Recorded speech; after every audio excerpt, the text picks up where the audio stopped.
gutom na yan eh. Ayaw kasi nilang umalis dito para maghanap muna doon. Maghanap muna kayo doon sa pagkain. Ano na kayo muna sa kapitbahay.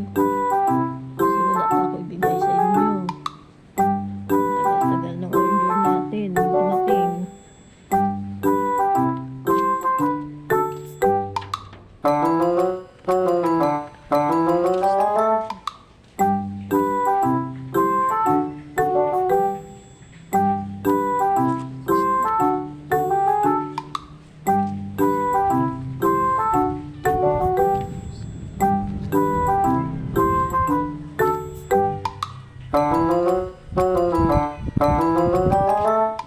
Apat yan sila.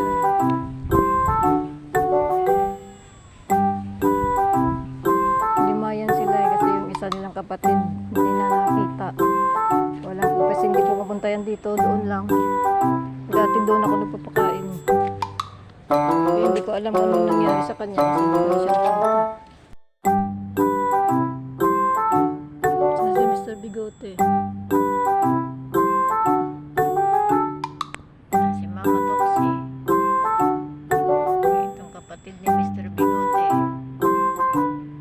Ito si Ate Toxie. Ang pinakapuno. Ito naman ang sunod. Ikaw ang susunod.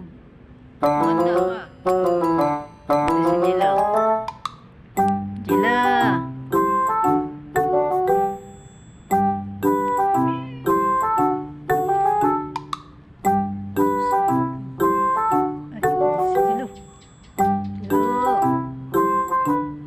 Bakit mata mo, Jel? Pantupin. Siguro resulta pa ng anesthesia yan. Nag-isang na ano.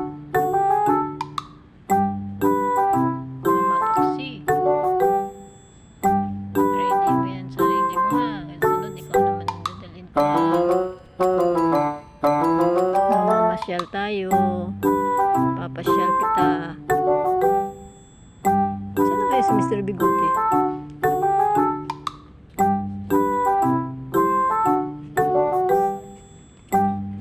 Naharap sa akin. Saan kaya si Mr. Bigote? Saan na si Mr. Bigote?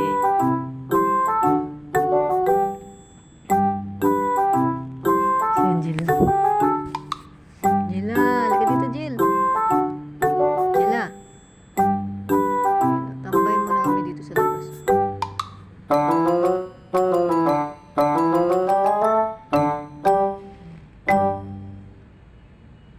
Wala si Mr. Bigote sa nagpunta.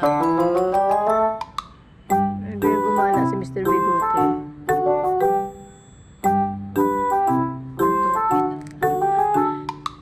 Sikap mo. Ay, tapos siya nangihikap.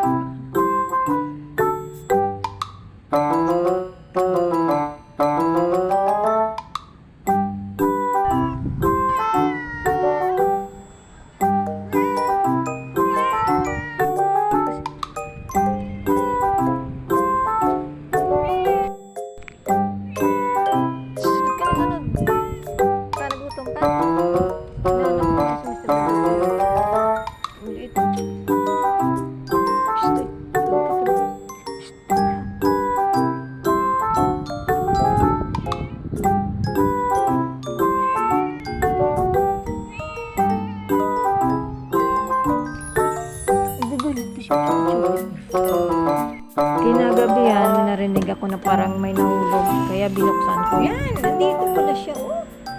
Pumasok pala dito si Mr. Bigote. Hindi ko napansin.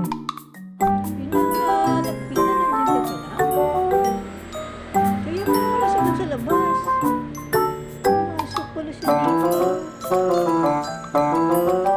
Tapos na yan, Mr. Bigote.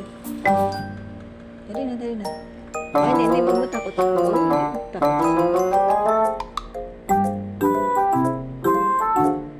Sinisirado ko dito kasi pumapasok sila. Baka maya pupunta sila doon sa kuryente daan. Sabi ko, tilabas na dito. Hindi na. O hindi ka ano eh. Hindi ka ba?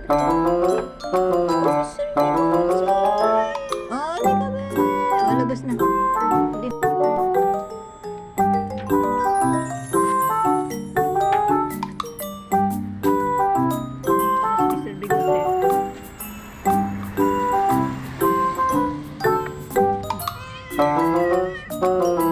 Opo.